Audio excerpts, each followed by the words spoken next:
Admiral Victor Patterson had served in space operations for 30 years and had developed an instinct for trouble that rarely failed him. He sat in his comfortable first-class seat, reviewing incident reports from various stations and ships across the solar system, when he noticed a change in the atmosphere of the cabin around him. The peaceful hum of quiet conversation and soft music was interrupted by raised voices from somewhere behind him, and he heard the quick footsteps of crew members moving urgently through the aisles. Victor was a tall man in his early 50s with dark skin that showed his relation to Maya. Though his hair had gone gray at the temples and his face bore the lines of someone who carried heavy responsibilities, he wore the dark blue uniform of the Solar Transit Authority, with Admiral's insignia on his shoulders, and his presence commanded respect wherever he went. He had risen through the ranks by being fair but strict, and he had zero tolerance for anyone who threatened the safety or dignity of passengers in space. He unfastened his safety harness and stood up smoothly, despite the low gravity that the ship maintained during flight. His years of experience in space had made him completely comfortable with the strange sensation of weighing much less than normal. He moved toward the commotion with steady steps, and other passengers moved aside instinctively when they saw his uniform and the serious expression on his face. The scene that greeted him in the economy cabin made his blood turn cold in his veins. His daughter Maya stood in the aisle with her face and clothes soaked in coffee, and angry red welts were already forming on her cheek and neck, where the hot liquid had burned her skin. Tears ran down her face mixing with the coffee, and she looked small and vulnerable in a way that tore at his heart. A flight attendant was pressing clean towels against her burns while other passengers stared in shocked silence. "Maya," Victor said quietly, though his voice carried an edge of controlled fury that made everyone nearby go silent. His daughter looked up at him, and he saw the pain and humiliation in her eyes. She was trying to hold herself together and not break down completely in front of all these strangers, but he could see how close she was to losing that battle. In that moment, Victor felt two conflicting impulses warring inside him. Part of him wanted to act as a father and simply hold his daughter and comfort her. But another part recognized that this was bigger than just a family matter. This was an assault that had occurred under his jurisdiction and represented everything he had spent his career fighting against. "Dad," Maya whispered so quietly that only he could hear. "I'm okay. I just want to clean up and forget this happened." Victor's eyes moved to the man still seated in 14B who reeked of alcohol and wore an expression of defiance mixed with growing unease. Greg Hamilton had recognized the uniform of a high-ranking official, but he didn't yet understand the full extent of his mistake or the world of trouble he had just brought down on himself. "You're Admiral Patterson," Greg said, trying to sound confident and friendly despite his drunken state. "Listen, sir, there's been a misunderstanding here. This girl was rude to me and I just reacted without thinking. I'm sure we can work this out like reasonable people." "That girl," Victor interrupted in a voice as cold as the vacuum of space outside, "is my daughter. And you just committed aggravated assault in interplanetary space, which falls under my direct jurisdiction as director of the Solar Transit Authority." The color drained from Greg's face as the reality of the situation finally penetrated his alcohol-fogged brain. He had just attacked the daughter of the most powerful law enforcement official in the solar system, and he had done it on a spacecraft where there was no escape and nowhere to hide. Victor tapped the communicator on his wrist and spoke in a calm, professional tone that somehow conveyed more menace than any shouting could have achieved. "Captain Morrison, this is Admiral Patterson. I need you to divert this ship to the nearest station immediately. We have a violent criminal aboard who poses a threat to passenger safety and needs to be taken into custody." "Wait," Greg said, standing up unsteadily and holding onto the seat in front of him for balance. "You can't just do that. I have rights as a citizen. My company has important contracts with the government. When they hear about this, they'll make sure you regret targeting me like this." "Your rights," Victor said, stepping closer until he towered over the shorter man, "include the right to remain silent, which I suggest you exercise immediately. Your company will be notified of your arrest, and somehow I doubt they'll be rushing to defend an employee who committed a hate crime while drunk on a commercial flight." "This isn't a hate crime," Greg protested weakly. "I didn't do anything because of her race. She was just being rude and I lost my temper." The flight attendant, Kelly, spoke up from where she was still tending to Maya's burns. "Sir, I witnessed the entire incident. You threw hot coffee at Miss Patterson without any provocation, and then made explicitly racist statements about people like her not belonging on space flights. There are 87 passengers on this vessel, and at least 40 of them saw and heard what you did. Victor turned to address the other passengers who were watching the confrontation with rapt attention. If anyone recorded video of this incident, I need you to send those files to the ship's security system immediately. This will be evidence in a criminal prosecution, and I want to make sure we have documentation from multiple angles. Several passengers nodded and began transferring their recordings to the ship's network. Greg sank back into his seat with his head in his hands as the reality of his situation continued to dawn on him. He had thrown away his career and possibly his freedom in a moment of drunken rage, and there was no way to take it back or undo the damage. The ship's captain spoke over the intercom in a calm, professional voice. All passengers, please return to your seats and fasten your safety harnesses. We are diverting to Phobos Station for an emergency security matter. We apologize for the delay and will provide updates as the situation develops. Victor knelt down next to Maya, who was now sitting in an empty seat while receiving medical treatment from the ship's emergency supplies. He took her hand gently in his and spoke in a voice only she could hear. I need you to be strong, sweetheart, he said quietly. I know this hurts and I know you're scared and angry, but what happened to you matters not just because you're my daughter, but because it represents a threat to everything we've built in space. We left Earth partly to escape this kind of hatred, and we cannot let it follow us out here. Maya nodded slowly as understanding replaced some of the pain in her eyes. I understand, Dad. You have to do your job. Yes, I do. Victor agreed. But make no mistake, even if you weren't my daughter, I would pursue this case with the same intensity. What he did was unacceptable regardless of who the victim was. Greg Hamilton sat in miserable silence as flight attendants secured him in his seat with restraints normally used for medical emergencies. Other passengers gave him looks of contempt and disgust, and he realized that his confident assumption that nothing would happen to him had been completely wrong. In space, the rules were different, and the protection that money and connections might have bought him on Earth meant nothing up here. The celestial Voyager changed course slightly and began accelerating toward Phobos Station, one of the major waypoints between Earth and Mars. The diversion would add several hours to everyone's journey, but none of the passengers complained. They had witnessed an assault and understood that justice needed to be served. Victor returned to his seat in first class but found himself unable to concentrate on his reports. His mind kept returning to the image of his daughter standing in that aisle with coffee dripping from her face and tears in her eyes.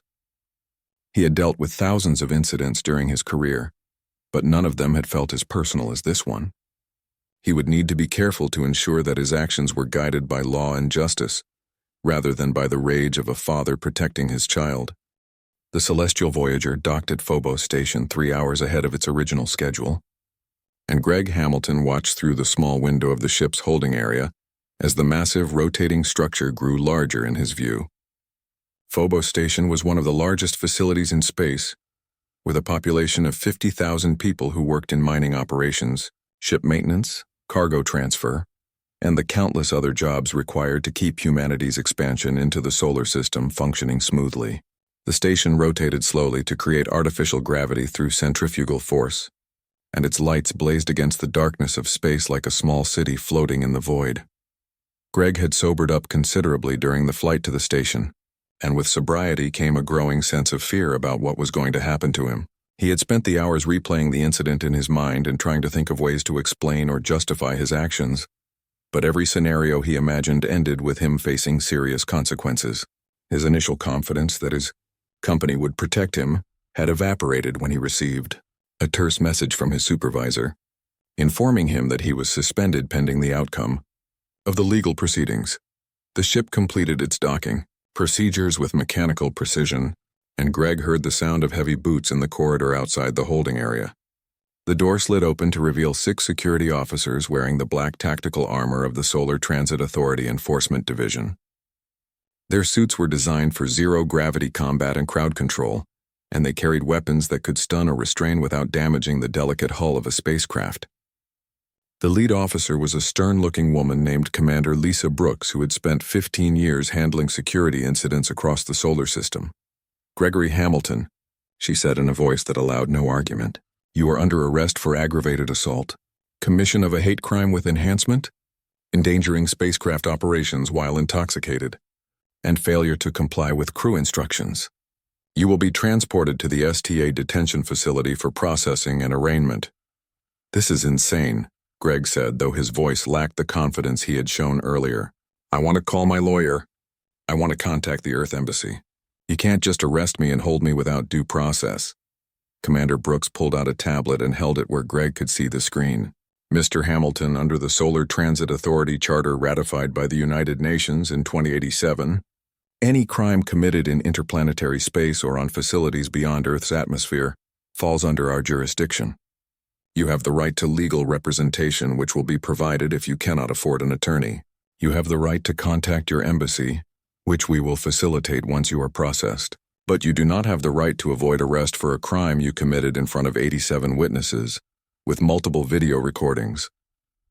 2 officers moved forward and secured restraints around Greg's wrists, the magnetic cuffs clicking into place with a sound that seemed final and ominous.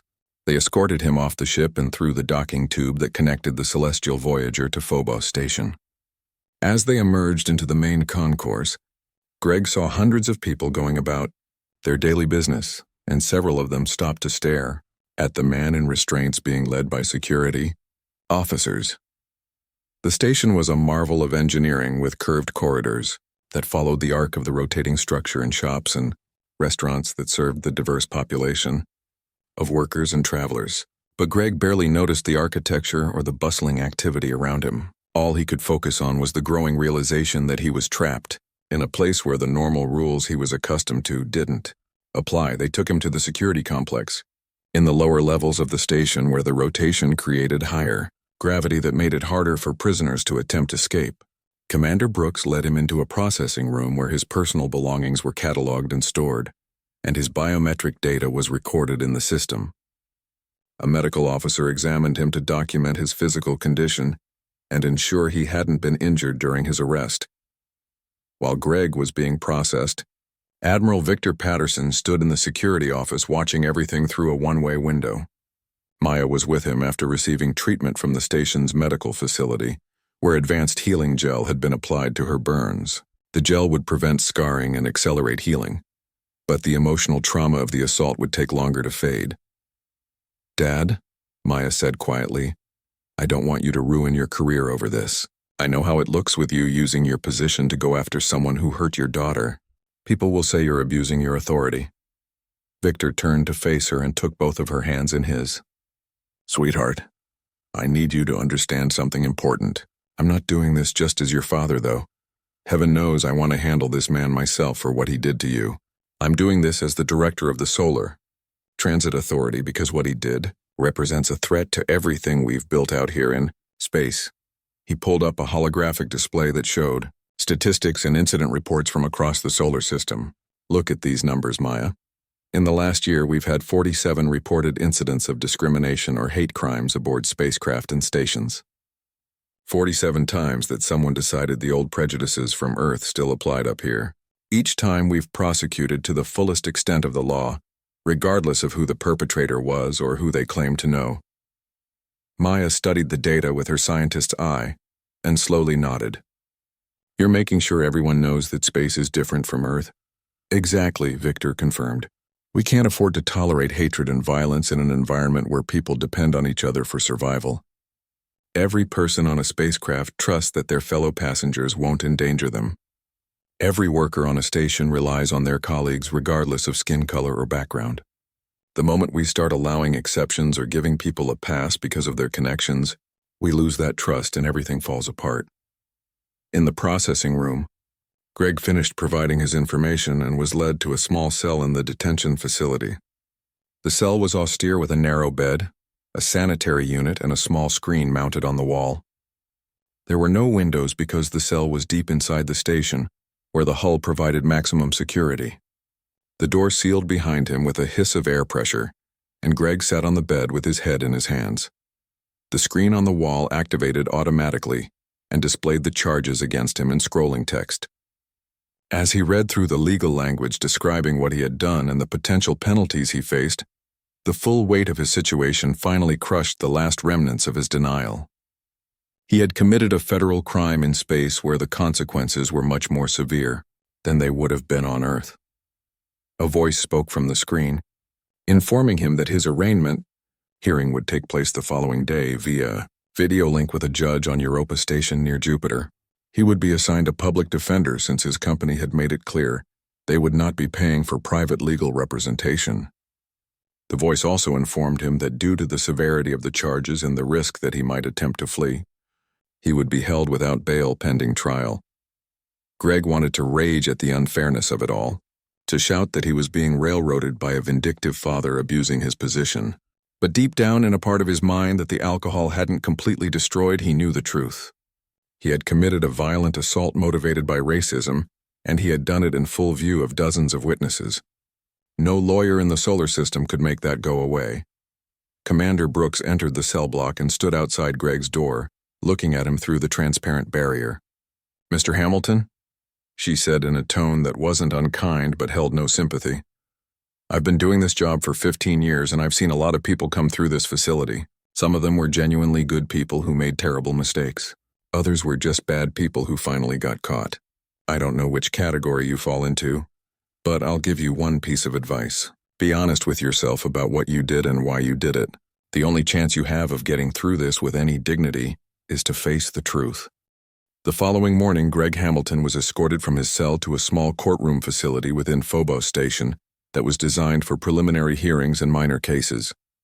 For serious crimes like his, the actual trial would be conducted virtually with participants connecting from wherever they happened to be in the solar system, but the arraignment required his physical presence, so the judge could address him directly and ensure he understood the charges against him.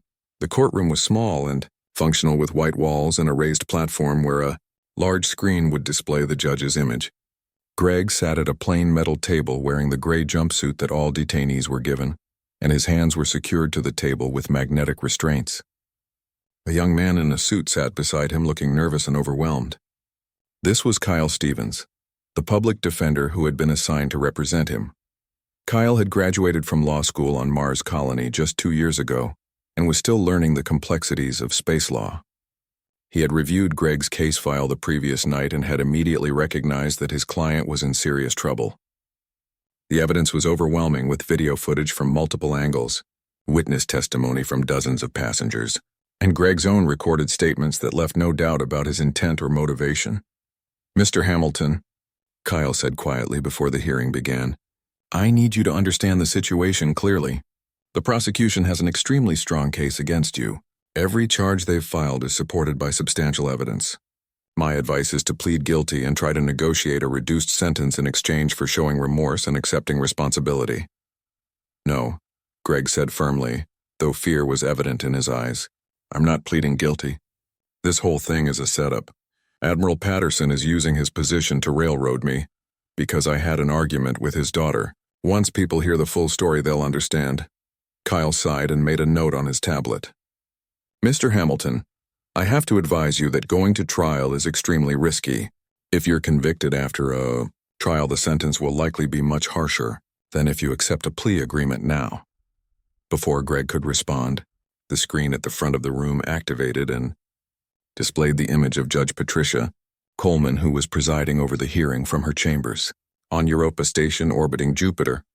Judge Coleman was a woman in her 60s with gray hair and sharp eyes that missed nothing. She had spent 20 years practicing law on Earth before moving to space and becoming one of the Solar Transit Authority's most respected judges.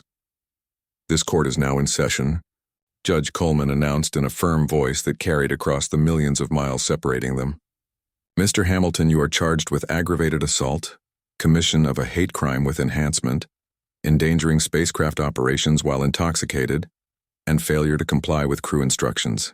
Do you understand these charges as they have been explained to you?" "Yes, Your Honor," Greg replied, trying to sound confident. "How do you plead?" Kyle looked at his client one more time, hoping he would reconsider, but Greg's jaw was set stubbornly. "Not guilty, Your Honor," Greg said. "I believe I'm being unfairly targeted because of who the alleged victim's father is." Judge Coleman's expression didn't change, but something cold flickered in her eyes. Very well. The court recognizes your plea of not guilty. Now we must address the matter of bail. The prosecution has filed a motion requesting that you be held without bail pending trial. Prosecutor Winters, you may present your argument. A woman appeared in a split screen beside the judge. This was Commander Sarah Winters, the chief legal officer for the Solar Transit Authority and one of the most effective prosecutors in the system. She was in her early 40s with dark hair and an intensity that made even experienced criminals nervous. Your Honor, Sarah began, the defendant poses a significant flight risk and a danger to the community. He committed a violent assault aboard a spacecraft while intoxicated and has shown no remorse for his actions. His own statements indicate that he believes his connections will protect him from consequences. If released on bail, there is substantial risk that he will attempt to flee back to Earth where extraditing him would be complicated and time-consuming. Furthermore, Sarah continued, the defendant's actions endangered everyone aboard the Celestial Voyager. His intoxication and violent behavior in a pressurized spacecraft could have escalated to a situation that threatened the safety of all passengers. We cannot risk releasing someone who has demonstrated such poor judgment and disregard for the safety of others in space. Judge Coleman turned her attention to Kyle. Counsel for the defense, do you wish to respond? Kyle stood up and cleared his throat nervously. Your Honor, my client has no prior criminal record and strong ties to Earth, including family and employment. While his actions were regrettable, he does not pose a flight risk. We request that bail be set at a reasonable amount and that he be allowed to return to Earth pending trial. Judge Coleman was silent for a moment as she reviewed the case file on her screen. When she spoke, her voice was measured and thoughtful. Mr. Hamilton, I have reviewed the evidence that has been submitted so far, including video recordings of the incident and witness statements. The evidence strongly suggests that you committed a violent assault motivated by racial prejudice against a young woman who had done nothing to provoke you. The judge leaned forward slightly. In space, we do not have the luxury of tolerating violent behavior. Every person aboard a spacecraft or station depends on every other person for their survival. Your actions demonstrated a complete disregard for the safety and dignity of your fellow passengers. Based on the severity of the charges and the strength of the evidence, I am denying bail. You will remain in custody at Phobos Station pending trial.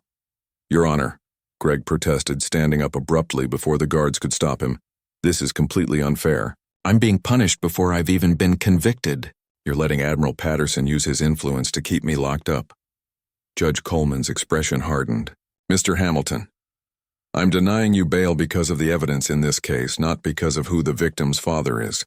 If you had assaulted any other passenger under these circumstances, my decision would be exactly the same. Now sit down before I add contempt of court to your charges.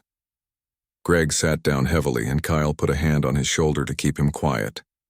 Judge Coleman continued speaking in a tone that suggested she had dealt with many defendants who believed they were being treated unfairly. Your trial is scheduled to begin in 3 days. That should give both sides adequate time to prepare their cases. This hearing is adjourned. The screen went dark and guards came forward to escort Greg back to his cell. As they led him through the corridors, he saw other detainees and station workers watching, him with expressions ranging from curiosity to contempt. Word had spread quickly about the man who had attacked Admiral Patterson's daughter, and public opinion had already turned against him. Back in his cell, Greg sat on the narrow bed and tried to process everything that had just happened. 3 days until trial. 3 days to somehow find a way out of this nightmare.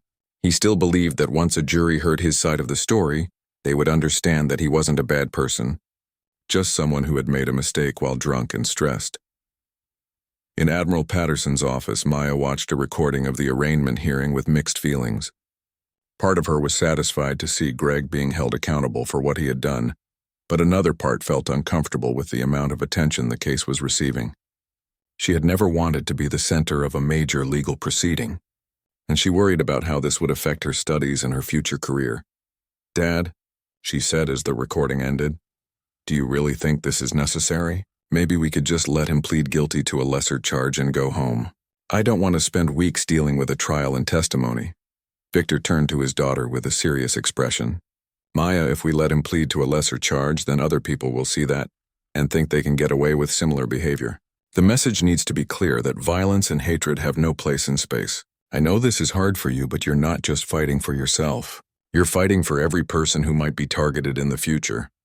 3 days later, the trial of Gregory Hamilton began in a virtual courtroom that connected participants from across the solar system. Judge Patricia Coleman presided from Europa Station, while witnesses appeared from wherever they happened to be when called to testify. The celestial Voyager had continued its journey to Mars after depositing Greg at Phobos Station, so the flight crew and passengers testified via video link from the ship or from Mars Colony, where many of them had disembarked.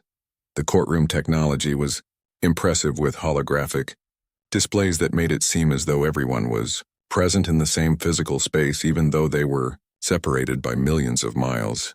Greg sat in a secure room on Phobos Station with Kyle Stevens beside him, their images projected into the virtual courtroom alongside everyone else. The proceedings were broadcast publicly throughout the solar system because trials in space were considered matters of public interest, and dozens of news organizations provided live coverage. Commander Sarah Winters stood to deliver her opening statement, and even through the holographic projection, her intensity and conviction were evident. Your Honor and members of the observation panel, this case is about a man who chose violence and hatred when faced with nothing more threatening than a polite request to move. The defendant, Gregory Hamilton, threw scalding hot coffee at Maya Patterson because he believed that the color of her skin made her inferior. He did this aboard a spacecraft where violence endangers everyone, and he did it while intoxicated in violation of multiple safety regulations. Sarah gestured toward a screen that displayed images from the incident. We have video evidence from 3 different camera angles showing exactly what happened. We have audio recordings of the defendant's own words expressing his racist beliefs. We have testimony from 87 passengers who witnessed the assault. And we have medical documentation of the injuries sustained by Miss Patterson. The evidence in this case is overwhelming and incontrovertible. By the end of this trial, you will have no doubt that the defendant is guilty of every charge filed against him. Kyle Stevens rose for his opening statement, looking uncomfortable but determined to do his job. Your Honor, my client acknowledges that he made a terrible mistake. He was intoxicated, stressed from work pressure, and not thinking clearly. While his actions were wrong and inexcusable, they were not the result of deep-seated hatred, but rather a momentary lapse in judgment by a man who has never had any trouble with the law before. We ask the court to consider the context of the situation and to show mercy in sentencing a first-time offender who deeply regrets his actions. The prosecution began calling witnesses, and one by one the passengers and crew from the celestial Voyager appeared on the screens to describe what they had seen. Kelly, the flight attendant, testified about Greg's behavior throughout the flight, describing how he had been drinking steadily and becoming progressively more hostile. She spoke about his complaints and his aggressive tone toward the crew, and she detailed the moment when he threw the coffee at Maya. I've been a flight attendant for 8 years, Kelly said with emotion in her voice, and I've never seen anything like this. Miss Patterson hadn't done anything wrong. She was just trying to get past him to use the restroom. He attacked her for no reason other than his own prejudice. Other passengers testified with similar accounts. An elderly man named Peter Chen, who had been seated across the aisle, described the shock he felt when he saw the assault happen. A young mother named Lisa Martinez testified that she had heard Greg making racist comments earlier in the flight, but had assumed he was just drunk and talking to himself. A businessman named Frank Cooper confirmed that he had recorded video of the incident on his personal device and had voluntarily submitted it as evidence. Then came the video evidence itself. The courtroom screens displayed footage from 3 different security cameras aboard the celestial Voyager, and the images were damning. The first angle showed Maya standing and speaking to Greg politely. The second angle captured Greg's face as he grabbed the coffee cup, and his expression was clearly hostile and angry. The third angle showed the moment of the assault in full detail, as the hot liquid splashed across Maya's face and chest while she stood frozen in shock. The audio recording played over the speakers, and everyone in the courtroom heard Greg's words clearly. Stay in your place. People like you shouldn't even be allowed on these flights to Mars. You should know where you belong, Kyle objected weakly. Your Honor, the audio quality is unclear and my client's words may have been misinterpreted. Judge Coleman shook her head. Counsel, the audio has been analyzed by technical experts and the words are clear. Your objection is overruled. The prosecution called Maya to testify, and she appeared on the screens looking composed but with visible tension in her shoulders. Sarah Winters questioned her gently about what had happened and how it had affected her. "Miss Patterson," Sarah began, "can you describe what you were doing immediately before the assault?" Maya's voice was steady as she replied, "I was reviewing research for my doctoral thesis. I needed to use the restroom, so I unbuckled my safety harness and stood up. I asked Mr. Hamilton politely if I could get past him since he was seated between me and the aisle. What happened next? He grabbed his coffee cup and threw it at my face. The liquid was very hot and it burned my skin. I was completely shocked because I hadn't done anything to provoke him." "Did Mr. Hamilton say anything when he threw the coffee at you?" "Yes," Maya confirmed. "He told me to stay in my place and said that people like me shouldn't be allowed on flights to Mars." "What did you understand him to mean by people like you?" Maya met the camera directly, her eyes clear and firm. "He meant black people. He meant that he believed I didn't belong in space because of the color of my skin." Kyle Stevens tried to challenge her testimony during cross-examination, but found little to work with. "Miss Patterson, isn't it possible that my client was simply frustrated and his words were taken out of context?" Maya shook her head.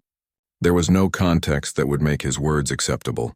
He assaulted me because of my race. That's what happened, and that's what..." Dozens of witnesses saw and heard. The medical evidence was presented next, showing photographs of Maya's burns and the doctor's report detailing the treatment she had received.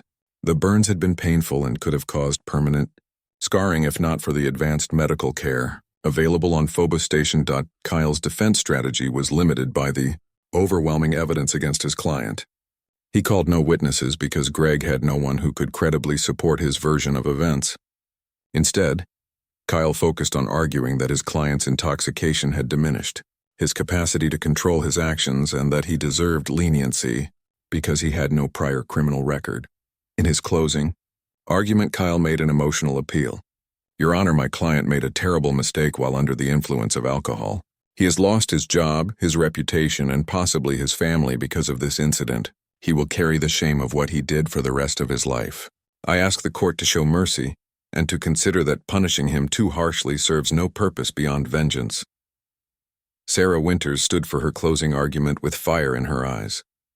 "This case is not about vengeance. It is about justice and about sending a clear message that violence motivated by hatred will not be tolerated in space."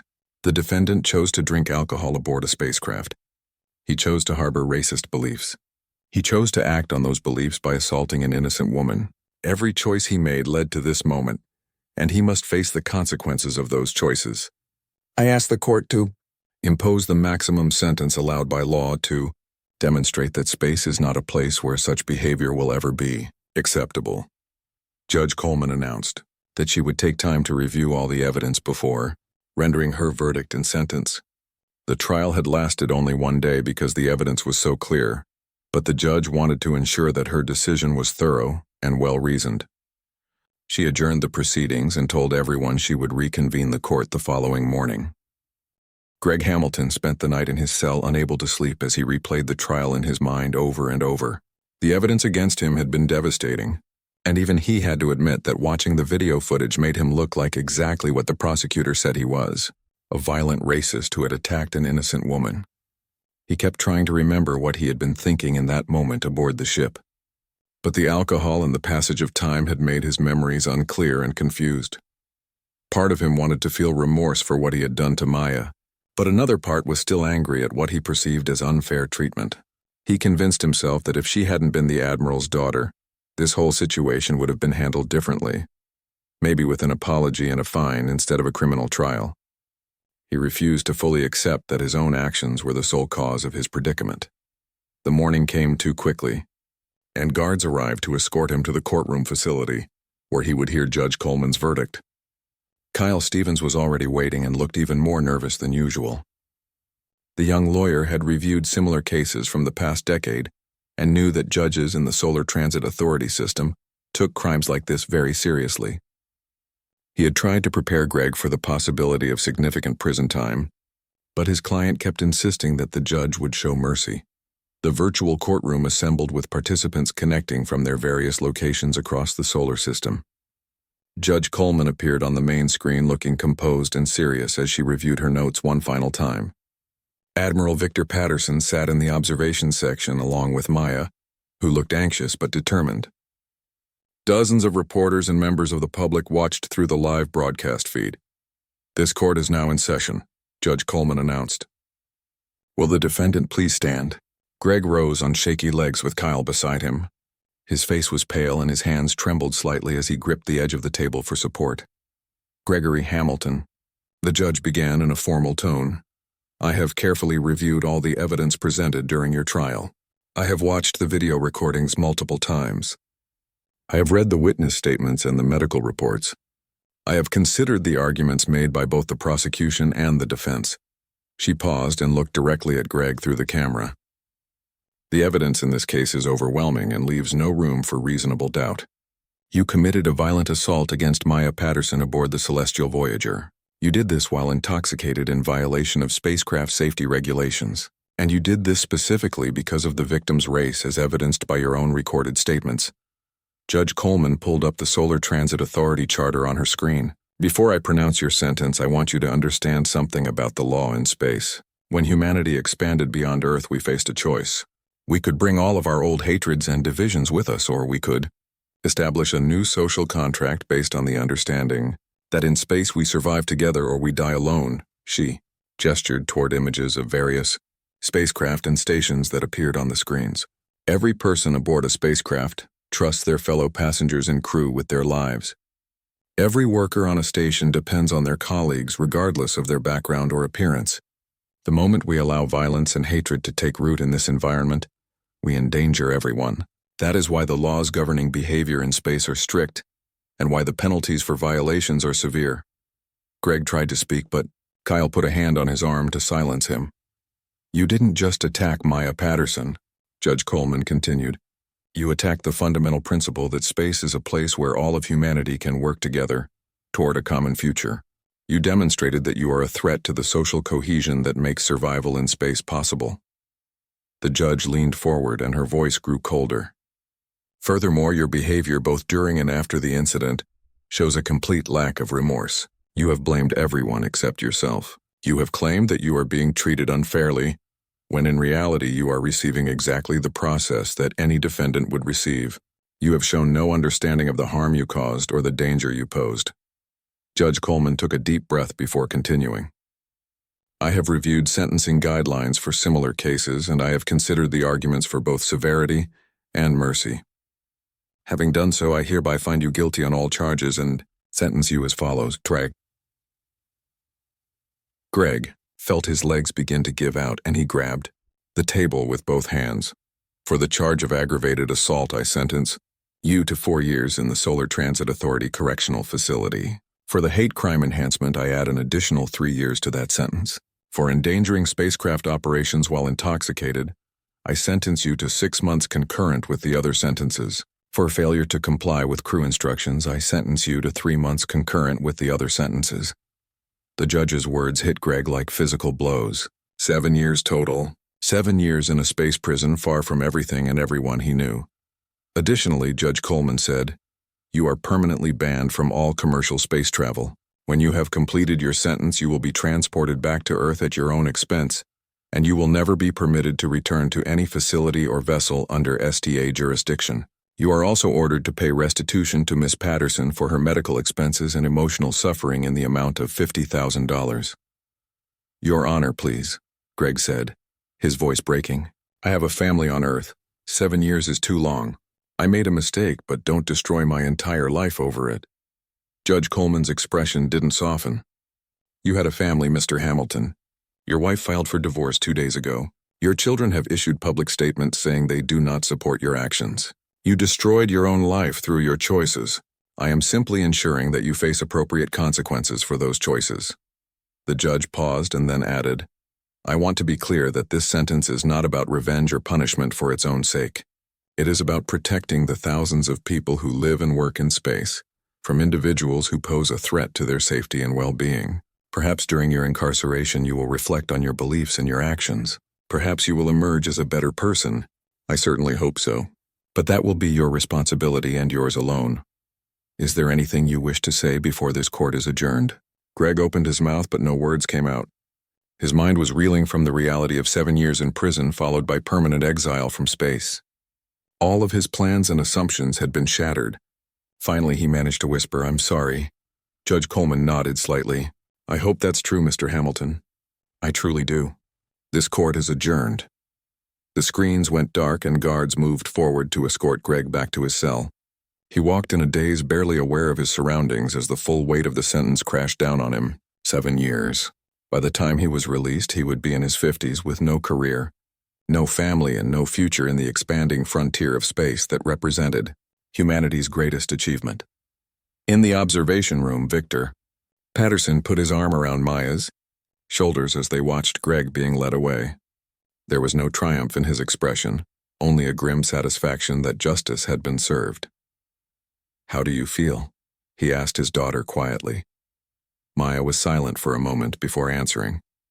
"I feel like something important just happened.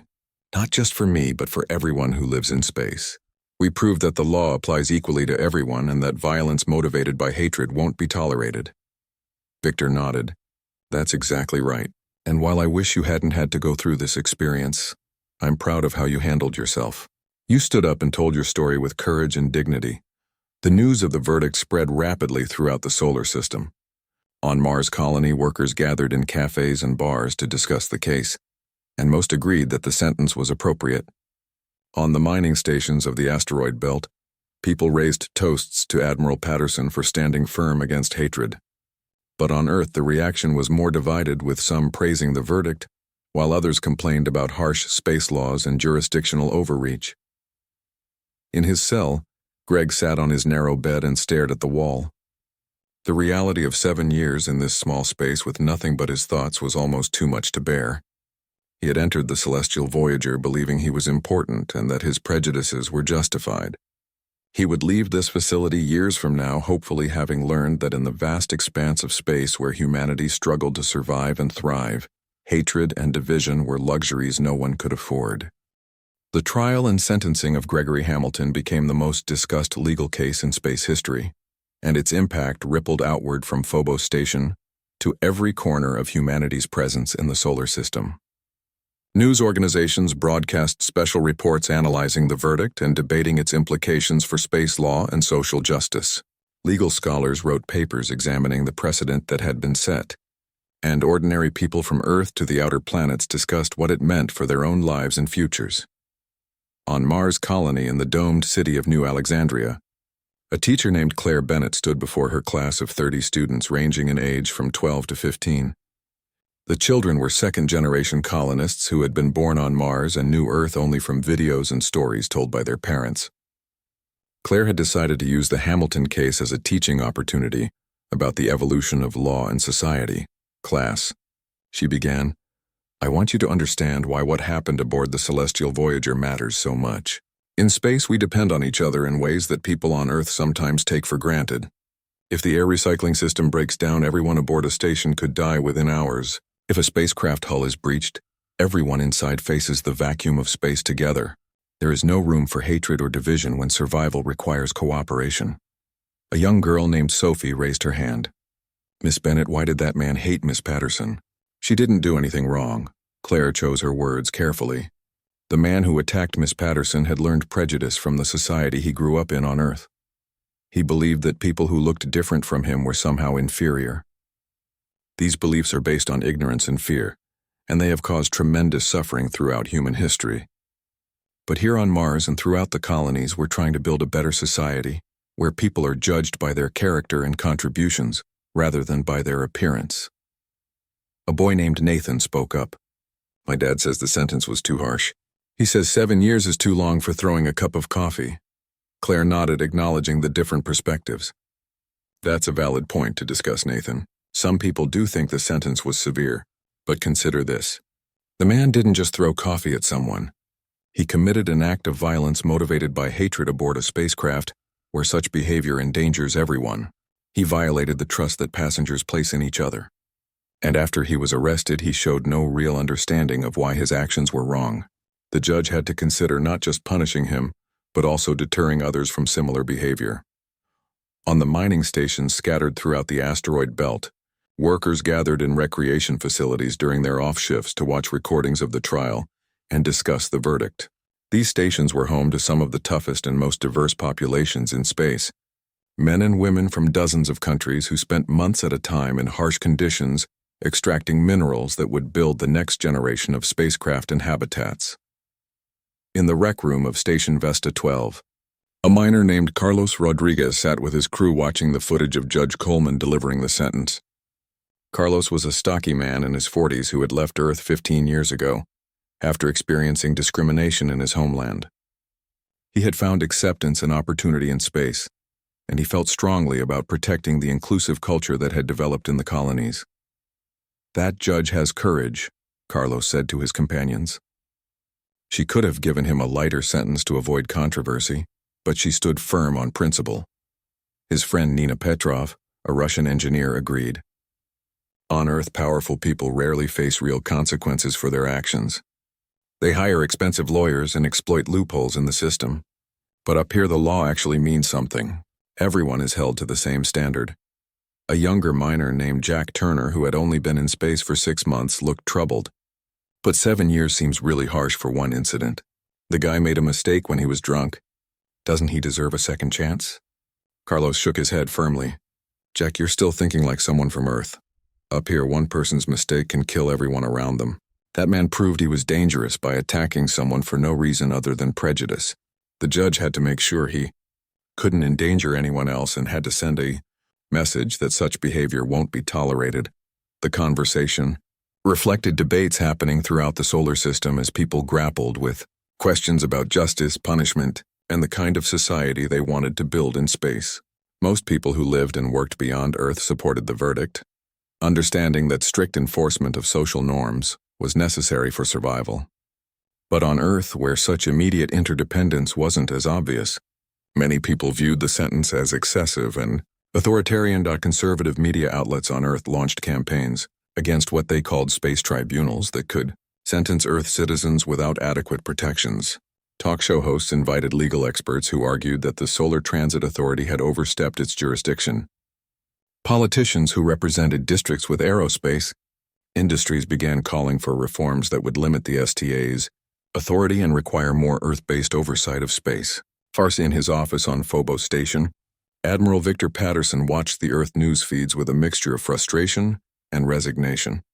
His assistant Tony Blake stood nearby, looking worried about the growing political pressure.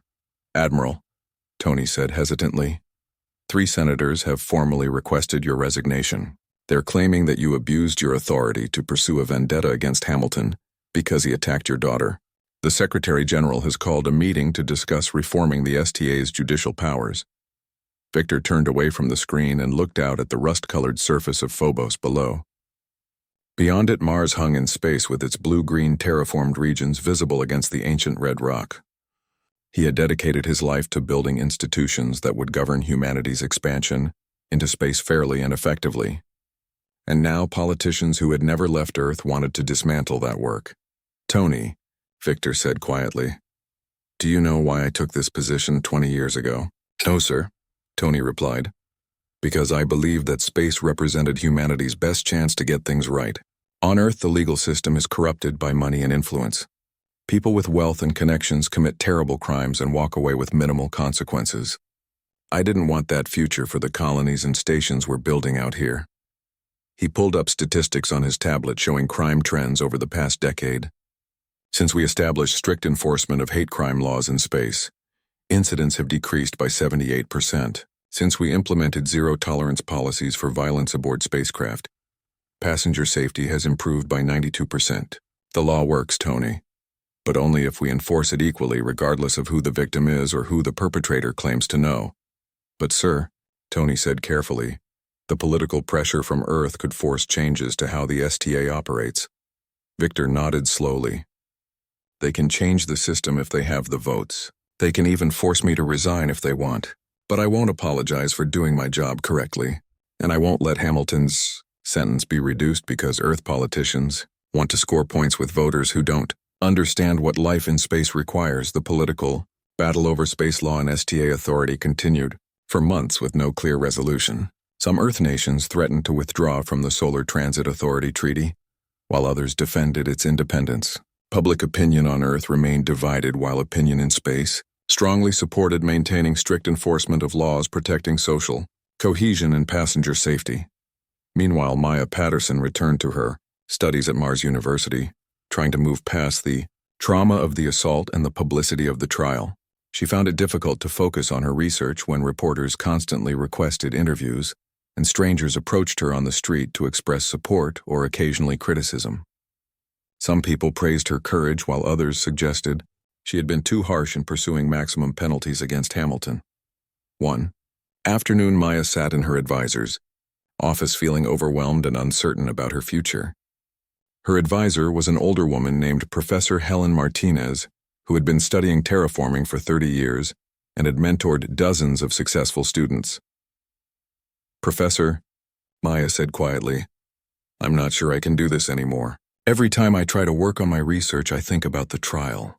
Every time I meet someone new, I wonder if they see me as Maya Patterson, the scientist, or Maya Patterson, the victim, who sent a man to prison for 7 years. Professor Martinez leaned back in her chair and studied her student thoughtfully. "Maya, you need to understand something important.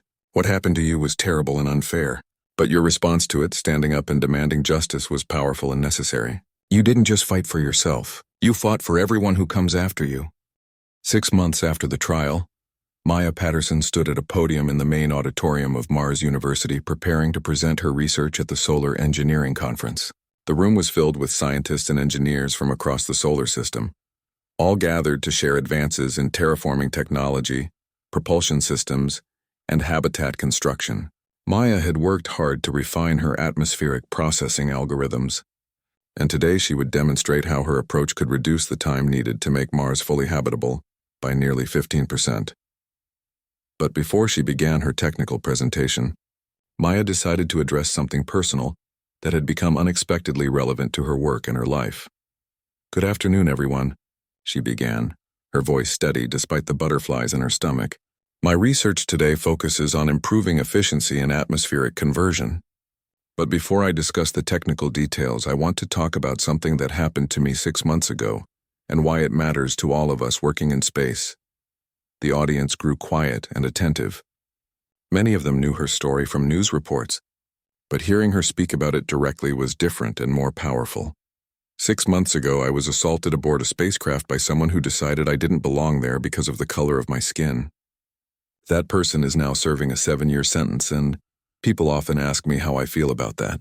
They wonder if the punishment was too harsh. They ask if I feel guilty that my father's position influenced the case.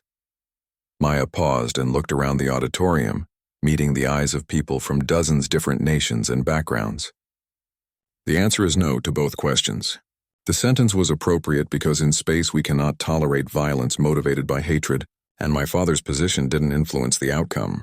The evidence was overwhelming, and any judge would have reached a similar verdict. She pulled up images on the screen behind her showing Mars settlements, orbital stations, and spacecraft under construction. "We are attempting something unprecedented in human history. We are becoming a multiplanetary species. We are transforming dead worlds into living ones. We are building communities in the harshest environments imaginable. And we cannot do any of this if we bring the worst aspects of human nature with us." Maya's voice grew stronger as she spoke. "Every person working on Mars right now, regardless of where they came from or what they look like, is essential to our survival. The engineer who maintains our air systems is just as important as the scientist who designs new habitats. The worker who grows our food is just as valuable as the administrator who coordinates logistics. We don't have the luxury of prejudice. We don't have the margin for hatred.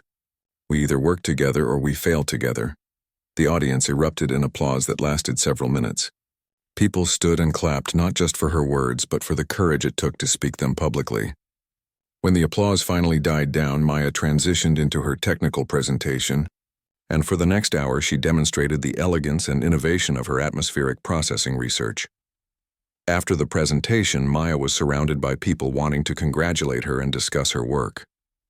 Among them were 3 representatives from Hamilton Freight Solutions, the company that had employed Greg Hamilton before his arrest.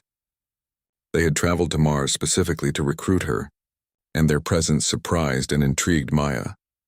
The lead recruiter was a woman named Patricia Moore, who approached Maya with a combination of professional interest and personal remorse. "Miss Patterson," she began carefully, "my company failed you when we hired and retained Gregory Hamilton. We failed to recognize the danger he represented, and our corporate culture may have enabled attitudes like his.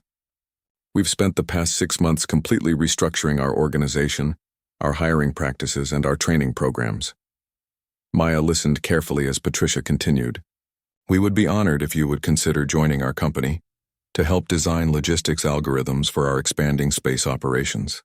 We need people who understand not just the technical challenges, but also the social and ethical dimensions of working in space." Maya considered the offer thoughtfully. "I appreciate your interest, but I need you to understand something clearly. I'm not interested in being a token hire that you can point to and say, 'Look, we're not like that anymore.'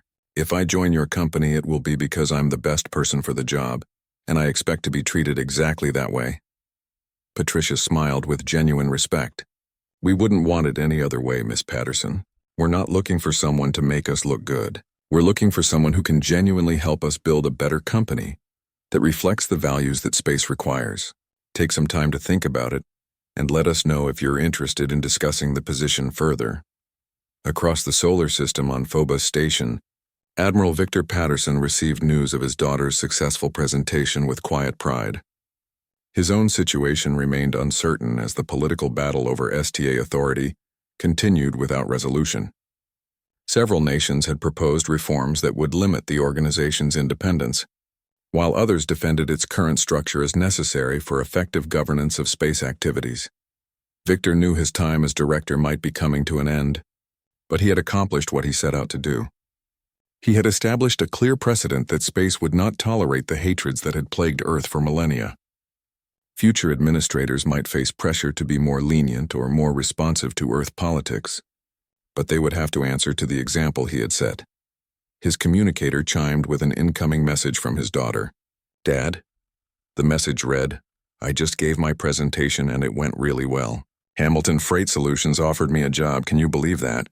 I'm considering it because I think I could help them build a better corporate culture. More importantly, I wanted to thank you for supporting me through everything. I know it hasn't been easy for you professionally, but you did the right thing. Love you." Victor smiled as he read the message and felt some of the weight lift from his shoulders. Whatever happened to his career, his daughter was moving forward with strength and purpose. That was what mattered most. In the correctional facility on Phobos Station, Greg Hamilton sat in his cell staring at the small screen that showed educational programming. He had been incarcerated for 6 months and had another 6.5 years remaining on his sentence. The experience had been harder than he could have imagined, not because the conditions were brutal, but because he had so much time to think about what he had done and who he had become. His cellmate was a man named Derek Chen, who was serving time for smuggling unauthorized goods between stations.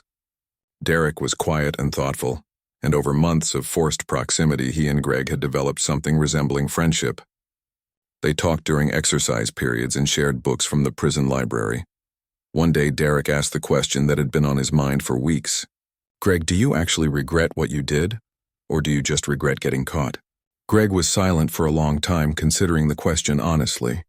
6 months ago, he would have immediately said he regretted everything, but he knew that would have been a lie designed to make himself look better. Now, after months of mandatory therapy and education programs and countless hours of reflection, he wasn't entirely sure of the answer.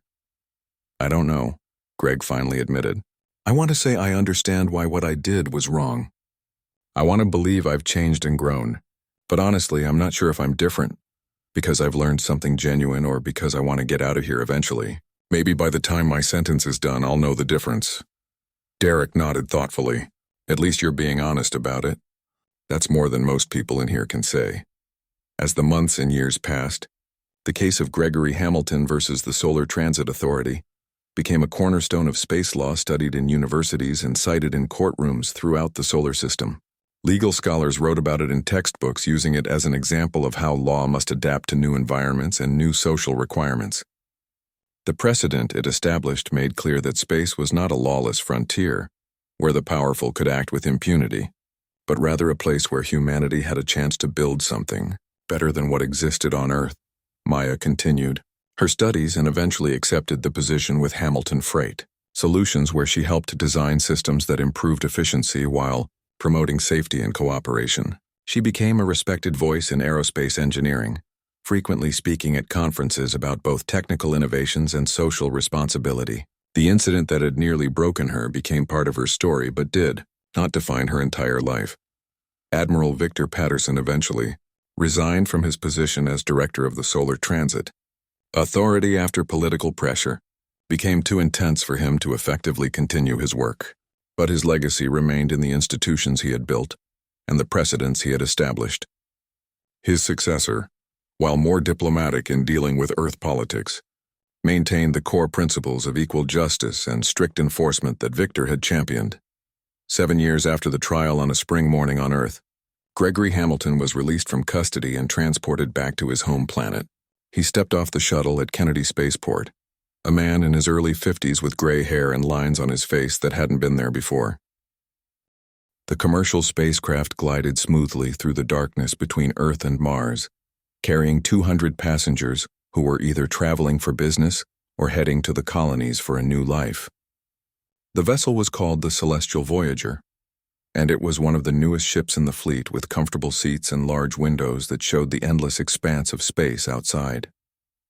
Most passengers were either sleeping or watching entertainment on their personal screens, while others gazed out at the stars with wonder in their eyes. Maya Patterson sat in seat 14C near the middle of the cabin, her fingers moving quickly across her tablet as she reviewed complex equations and diagrams. She was 23 years old with dark skin and bright, intelligent eyes that reflected her passion for science. Her hair was pulled back in a neat bun, and she wore casual clothes that were appropriate for the long journey ahead. Maya was a doctoral student studying aerospace engineering at Mars University, and she was returning to the colony after visiting her family on Earth. Her research focused on improving the terraforming process that was slowly making Mars more habitable for humans, and she had just presented her preliminary findings at a conference in Geneva.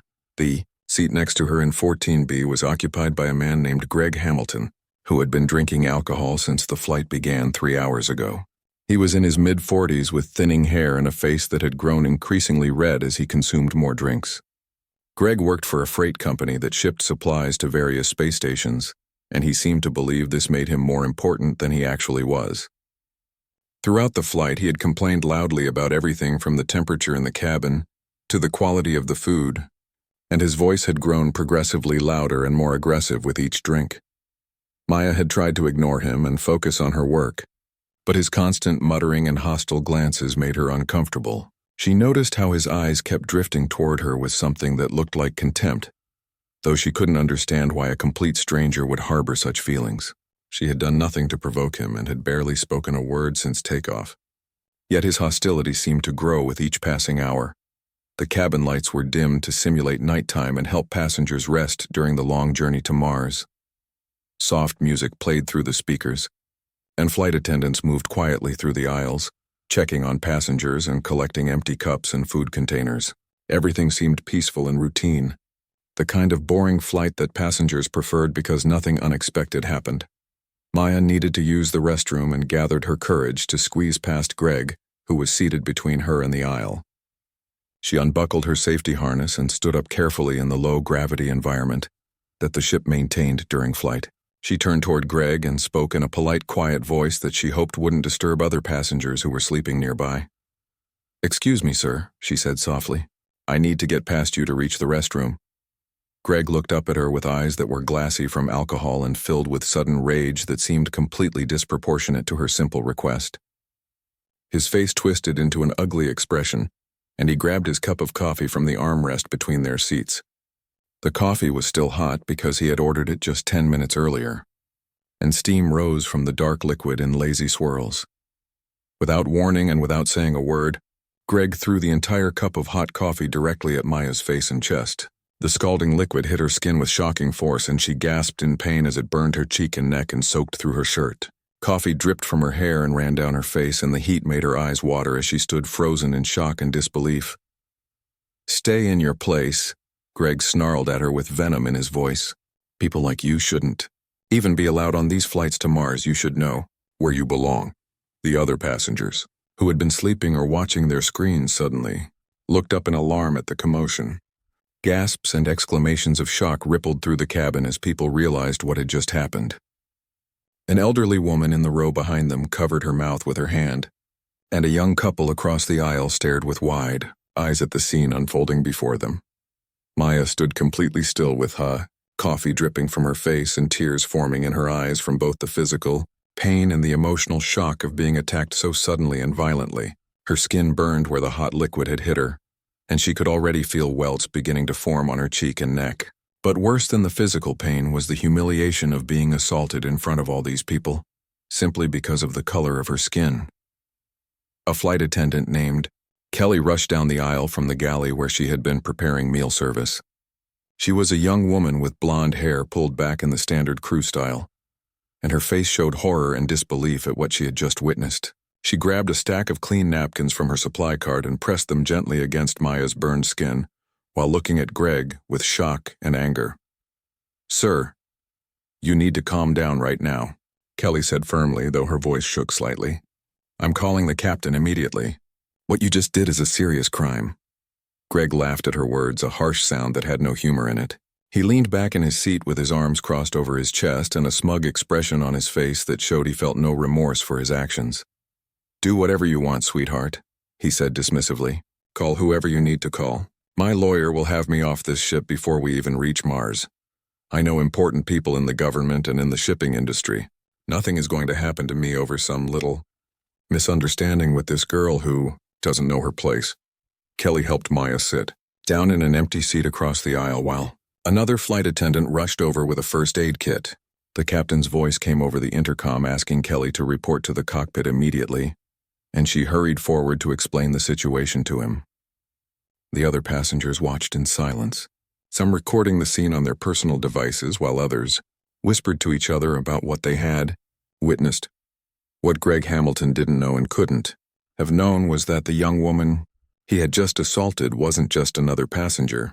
Maya Patterson was the daughter of Admiral Victor Patterson, who was the director of the Solar Transit Authority, the most powerful regulatory body governing all space travel in the solar system. And Admiral Patterson was currently seated in the first-class cabin at the front of the same spacecraft, reviewing security reports on his tablet while enjoying the quiet of the flight. The assault on Maya would soon reach his ears, and when it did, Greg Hamilton would discover that there were consequences for his actions that no lawyer and no connections could protect him from.